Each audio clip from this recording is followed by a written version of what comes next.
But real quick before let's be real. Nothing's ever real quick on That's true. Showboys. That's true. But before we end, we did want to talk a little bit about the price of games these days. Chad made a very bold claim that gaming prices are cheaper than ever, I believe is what you said. Yes. And apparently has irrefutable evidence to I do. To the same. Photographic evidence. I'm going to need some big old fat proof because I'm having a hard time believing. Well, I've got it. So coming from guy, by the way, interjection. That's gonna be my new favorite thing. Interjection. Yeah. That's your put a pin in it. Yes, exactly. There's gonna be a new Showboy shirt with me going like this and saying interjection. Most of the games I play are free, by the way, and I still think gaming is more expensive. So expensive. Right. Anyways, take it away, Chad. So I, for Showboys at least, want to put this argument to bed permanently right now. I'm going to shut it completely down. Games are cheaper than they've ever been, including the $10 markup that they just got for the next generation. So I went to great lengths to get this evidence. Okay. So I will say that the console prices that I'm going to talk about right now, some of them are lower, some of them are higher. But when we get to the games, you'll see what I'm talking about. So I'm just going to go over a couple of the most popular consoles, starting with the NES. 1985, it launched for $199. That's $478 in 2020 money. Okay. Let's go. I'm a Sega guy, so we're going to go Sega Genesis, which was 1989, and it launched at $189. Today, it's $394. Okay. Now, the 3DO, which we talked about on the show last week or whenever we did that show. This one's crazy. 1993, it launched for $699. That today, that in 2020 money is $1,246. You're not selling anything at that much. Yeah, right. I mean, can't imagine why it flopped. PlayStation 1994-95. Launch price was $299. Today, that's $507. 64 launched in 96, $199, $327 today. PlayStation 2, 2000, $299. Today's price $446. Best selling gaming console of all time. Yep. And then there was another really They sold it for $100 at the tail end of it too. Yeah. The Neo Geo. You guys ever heard of the Neo Geo? Yep. Okay. 1991, $649. That's worth $1,200. Ugh. So that's gonna lead us into the games. Okay. So I went to great lengths to find these pieces of evidence. I have photographic evidence of this. Okay. That's gonna be your Showboy shirt. Yeah. Great photo. Lengths. Great lengths. So I'm going to start with the one that I don't have photographic evidence, but I have overwhelming people talking evidence, and that's NES games. And they had quite a range of prices from $10 for like really lower quality games to $60. And this is, I'm talking in, 1988 when this was out. So the average cost was $40, which is $90 today. So, that's inflation's a bitch. Inflation, right? Yeah. So I found that's Nick's shirt. Inflation's a bitch. So I found a ad from Toys R Us. Okay. Like one currently out of business. One of their newspaper ads from 1996. And things that don't exist anymore. Right. It is for the original PlayStation 1. And I think we said launch price $199. The games on here, which are on sale, okay, $47, $42, pretty much, right? The actual prices of them not on sale are $49 and $54, which most of them are on this list. So that today, $49 would be $83, and 54 would be $91. Damn. Now, I did use an inflation calculator for 2021 on this too, because honestly, my argument was over in 2013, which is where I originally heard this at. It's still, if you go back and read those prices, it's still cheaper.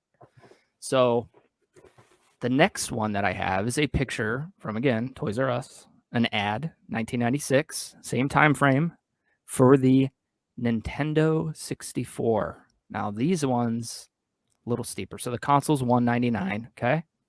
We have Mario 64 for $59.99.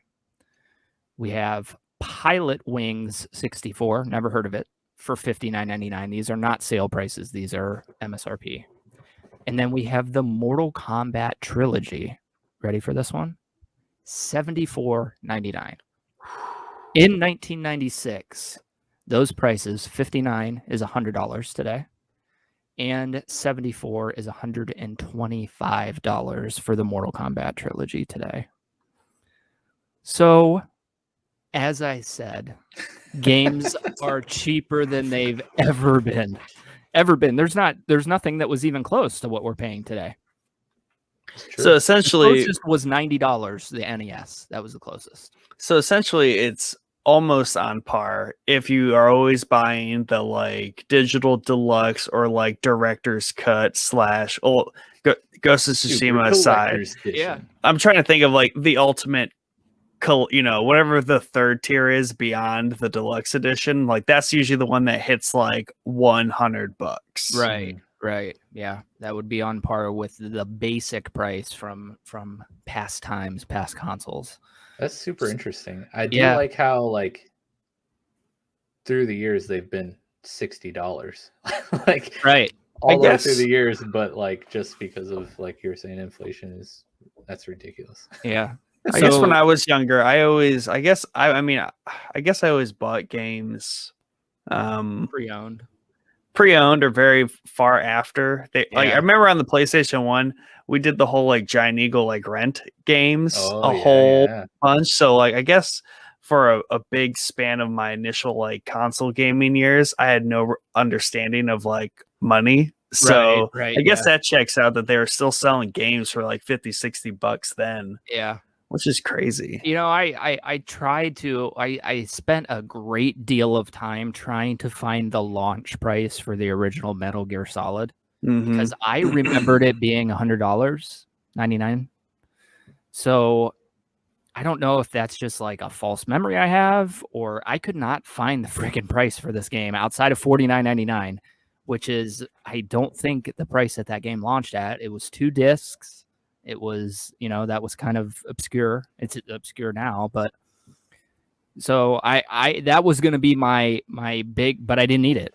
Right. I literally Mortal Kombat trilogy at $74.99 in 1996. Yeah, that's kind of that's all I need. I mean that's what 40% of the console you played it on at the time. Which is ridiculous. $200 console, but you just easily went to the store and bought $100 in games. Yeah, that's like thinking to like the Christmas I got my PS2. My parents had to drop like almost $1,000 on everything because I got like 8 games. I got the whole setup. So damn, dude. So dude, what's it like being a millionaire? Yeah, right. I actually now we know why Chad is the way he is. Right. Yeah. So it was like it was like the Christmas story gift that I wanted that year, right? It was the Red Ryder BB gun. Nobody had them. They couldn't find them anywhere. They told me for the longest time, "Hey, sorry, you're not getting it for Christmas." Yada yada yada. Shut up. And they ended up finding it at KB Toys, and then emptying out like an old like TV box or something and putting it in there. I was like, oh, cool, I got a new TV.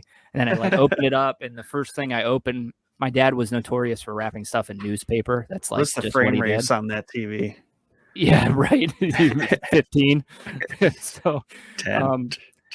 I think that the first game I opened was a PS2 game. They were like, don't get excited, we're just gonna get into the games or when we get the console later. And then it ended up being so yeah, I actually have the whole thing on video somewhere. It's like on VHS. Oh, we need that. We need to get that on show. It's quite embarrassing. There's a Christmas episode idea for What's Playing Games. Chad opening his best Christmas break ever. Down and analyze the Chad Christmas Companion Series. Yeah, we got a couple more comments here. Biosiv says Pilot Wings was so fun. And Michael Janis says bought Conker's Bad Fur Day for about $50 when it released. Nintendo 64. Yep. Yeah, it's kind of crazy how. That's why I don't know what games cost back then, because I always played them at like his house or something. Yeah. I was bumming. There you go. Biosiv then says what we started doing in recent years was $60 for the game and the season pass for $40. Still cheaper, honestly. Yep. Yeah. And then Michael says Eagle Video. Yeah, I used to rent tons of games from Giant Eagle. The other important part of that, Biosiv, is that when you bought a game back then, if it was broken, it's broken. You know what I mean? It's no done. patches. So if you paid $50 for that game, you're not getting any patches. It's just a busted game, and you're out of luck. I'm gonna walk to the studio and be like, put it on this disc, burn it to this cartridge. I don't know what, and then no, that's impossible. It's like it's not. You can't even say that they're robbing us blind, which some gamers think that gaming studios are robbing us blind out. They're giving you patches, updates, free DLC, paid DLC. I'm all for paid DLC. And a lot more dev time. Yeah, a lot more dev time and a lot more people working on it, a lot more money going into them. Mm-hmm. We owe them a little bit more money. I'm sorry. I'm all for the $10 up. I'm all for the $10 uptick. Meanwhile, I'm sitting here playing free games for the last 7 years. Yeah. Biosiv then says my Christmas story was a PS1 with Tomb Raider 2, Doom Ultimate Collection, and Resident Evil Director's Cut. I legit cried from excitement. I might have cried in my video. I'm not sure. I mean, I was pretty darn excited. The only thing is that, and this goes back to the Circuit City story from earlier, is I really wanted Madden. That was like my game that I needed. And I got NFL 2, or I don't even remember the other competitor. It wasn't 2K. It was, I don't know. I'll look it up, but it's awful. It was like one of the worst games. Madden was sold out everywhere, so they couldn't get Madden. I remember once on one of my birthdays, my parents tricked me where all I wanted was like triple play baseball, whatever year it was, or MVP baseball. I forget whatever the title was at that time. Yeah. But they did the whole thing where like, oh, yeah, we didn't get it for you. And I was like crushed. And all my friends were like, let's go play. And I'm just like, I'm too sad. Yeah. And then they're like, God, you're such a loser. Here, it's in this closet, you turd. Like, and then all was well. And then Michael says, Nick, remember Lego Island? Oh shoot, yeah. That game was wild. It was so weird, but it was so fun. I forgot about that game. Oh man. Yeah, I can't argue with that, I guess. Yeah, I mean it's pretty. I mean, with photographic evidence, it's pretty irrefutable. I remember that we saw none of, by the way. I'll get them to you. They're right here. I got them in my notes. Post them in the Discord. So no, go ahead. Yeah, no, go for it. No, I was just gonna say. So I guess I was very aware that like the consoles stayed in line with like inflation over the years. So I guess I didn't realize that games were. I just thought they were all like $40 tops when they like came out, but I guess it makes sense that back in 90, right, or even the 80s, they're still selling them for like $50, $60. Yeah, that's nuts. Yeah, I remembered at least PlayStation 1 games being $49.99. I remember that pretty vividly. So I mean, I bought Battlefront 2, but I don't remember like what I paid for it. But I don't think it matters. Battlefront 2 is worth whatever I paid for it, for sure. Right. Yeah, that's true. Yeah, it's nuts. But all right, he wins. Can't argue with this guy, you know. So he's telling everybody to buy the game full price launch day, the season pass on top, whatever the $100 copy is, buy it. Here, I'm being honest with you. If you're a fan of the developer, you owe them buying their game at full price, because it really doesn't help them to buy it pre-owned, A, and it doesn't help them to buy it 5 years from now. And if you're probably buying it 5 years from now, you're probably not the biggest fan of that studio or the game. So, I mean, after you like suggested this idea like a few weeks ago, and when I bought Ghosts last week or whatever, or like earlier this week, and I was like, wow, I only had to pay $75 for this. And I knew what was in store for me. I'm like, yeah, that's totally worth it. Like, oh, for sure. Yeah. I'm surprised Director's Cut wasn't $100. Like, they could have resold that for $100, or like didn't you say like $10 more? It would have been fine. Like, yeah, for sure. Like I said, I would gladly. I've only bought it once. You bought it like 3 times. Yeah, I would gladly buy that game every iteration that they put out, but. That wasn't even you had to pay full price because you were buying it for the first time, right? If you had Ghost of Tsushima, it was only, I think, $30 to upgrade to the Director's Cut on PS5, and cheaper if you were just upgrading to PS4, PS4 to PS4. So. Okay, sorry, I had my microphone muted, and you might be wondering why I'm freaking out over here. While you guys were talking, I've been saying I play nothing but free games.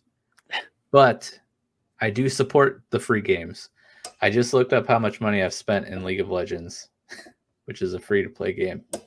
And while probably not as much as most people who have been playing the game for 6 years, I spent $525 on League of Legends cosmetic skins.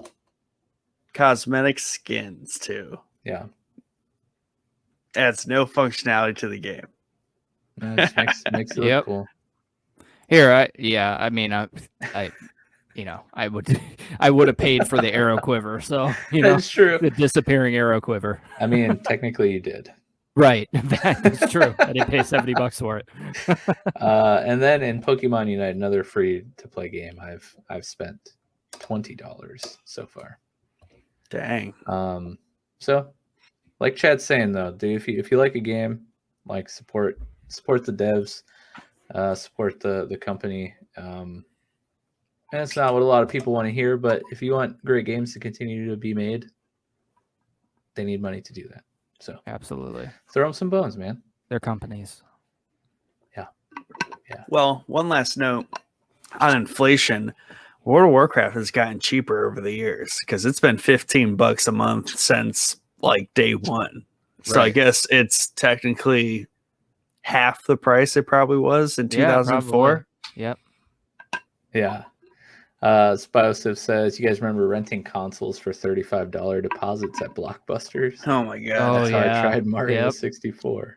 Hey, thanks for watching this clip of the Showboys podcast. If you like what you heard, please go check out the full episode on our YouTube channel or anywhere you find your podcast content. Please remember to hit that subscribe button, join the Showboys Discord, and if you want to support the podcast and what we do, sign up to become a patron today at patreon.com/showboyspodcast.